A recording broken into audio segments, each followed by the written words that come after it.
Okay, let's dive into this. Welcome to This Explainer. Today we're unpacking something that honestly gets tossed around like a corporate buzzword, right up there with synergy and bandwidth. But actually, it's a profoundly transformative force. We're talking about mentorship. We're going to explore how it fundamentally rewires our identity and why it is just deeply, deeply meaningful, not just for the person receiving the guidance, but for the one giving it too. Mentoring is the invisible architecture of a meaningful life. I absolutely love the source's exact words here because they immediately shift our whole paradigm. Right? So often, we treat career development and mentoring as a chore, like just another box to check for HR. But the reality is, mentoring is a foundational relationship.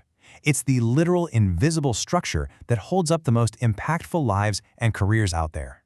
And this brilliantly illustrates the massive disconnect between what we think mentoring is and what it actually does. We usually picture, giving some advice, a couple of awkward coffee meetings, a few career pointers, maybe an intro or two, but the reality, properly cultivated mentorship quietly changes who we are. It actually rewires our identity. It teaches us how to navigate complexity in ways that a formal, month-long training program literally never could, and it completely expands our vision of what's possible for ourselves. So, let's look at part 1, rewiring the mentee's identity. Apply anyway. You're ready. You're thinking too small. How does this rewiring actually happen? Well, it's because great mentors don't just drop some wisdom and then disappear into the night. No, they stick around long enough to make that expanded vision of tomorrow your new normal today. If you map out the path of any great career, you're going to find mentorship right there at all the pivotal moments. You'll find someone who looked at you and said, apply anyway. Mentors give us a chance before we ever appear qualified on paper. They give words to things we've kind of only felt, and they call out our strengths way before we trust those strengths ourselves. Now, mentoring certainly changes careers when it comes to dollars and cents on a spreadsheet for sure. But our source material highlights that it goes so much further than that. It fundamentally changes how people experience their daily work. Research actually shows that folks who work with strong mentors tend to take more calculated risks. Why? Because they weather setbacks better, knowing they aren't going at it alone, and ultimately they develop a much stronger sense of identity. It's just an entirely different way of moving through your professional life. A mentor can be the first person to see you as the person you're becoming. This is so incredibly powerful. Having someone hold a mirror up to those stories we tell ourselves, the self-limiting stories about why we aren't good enough, and having them just ask, hey, what if that wasn't true? That challenges our self-imposed limits head-on. And after years of having your strengths bolstered like that, you are literally no longer the same person. That transformation, it's way more valuable than any fancy job title. Moving on to part 2, transforming the mentor. So there's this persistent myth out there that mentors just sit on high and magically bestow their infinite wisdom downward onto incredibly grateful mentees. And sure, it's a nice image, but it's only half the story. When you invest in someone else's professional growth, you change too. First off, good mentors are pushed right out of their comfort zones. Second, you suddenly find yourself teaching skills you didn't even realize you still knew, or debating topics you once learned alongside your mentees. And third, you experience this really humbling and rejuvenating growth. Nothing tweaks your perspective quite like truly caring about someone else's progress. You quickly realize you're learning just as much as you're teaching. So, the crucial point is this: meaning is greater than any promotion. Watching the people you've invested in grow over time creates a real legacy. It gives you this renewed sense of purpose, and it reminds you why you got into your profession in the first place. Ask around, and most mentors will tell you they absolutely wouldn't trade that rejuvenating feeling of meaning for any step up the corporate ladder.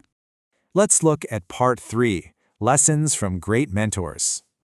Now, what's really interesting about this slide is how it grounds these concepts in actual historical human connections. Looking at real-world examples from the author's own life, we see an incredibly diverse array of lessons. Stephen Andreas taught the author that our language creates self-limiting beliefs, but those can be changed to unleash our potential.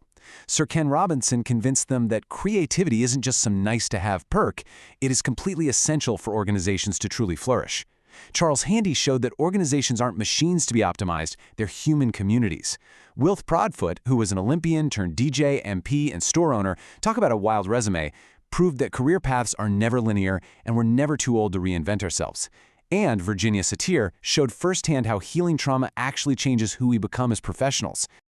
But here's the absolute most important takeaway from that incredible list of people. None of these mentors changed the author simply because of their impact on the business. They changed me because they cared enough to invest in me as a person. It wasn't just about the bottom line. you know? It was a genuine human investment. Which brings us to part 4, your invisible architecture. Let's direct the focus back to you and explore what chapters of your own story actually stick with you over the long haul. When we build learning ecosystems or when we design executive frameworks, mentoring absolutely cannot be an afterthought. It is the foundational structure for real human growth over time. Because when you look back at a career long after you've retired, the true legacy isn't the accomplishments. It's not the revenue numbers or the quotas. The chapters of our stories that stick with us are the people who mentored us and the mentees who continue to challenge us years after we thought we'd mastered our craft. So I want to leave you with an invitation today. Who are your mentors? Take 30 seconds right now to think about this. And I'm not just talking about your formal boss or an official coach. Think of the teachers, the family friends, maybe those random acquaintances who pushed you to be better. Name them in your head. Name them out loud if you want. And if you can, reach out and thank them. Then, take one more moment and ask yourself this. And who are you mentoring? Who is benefiting from your unintentional mentoring? Simply because you care deeply about your work. What chapter of their story are you helping to write right now? Something to think about. Thanks for joining me for this explainer, and keep learning.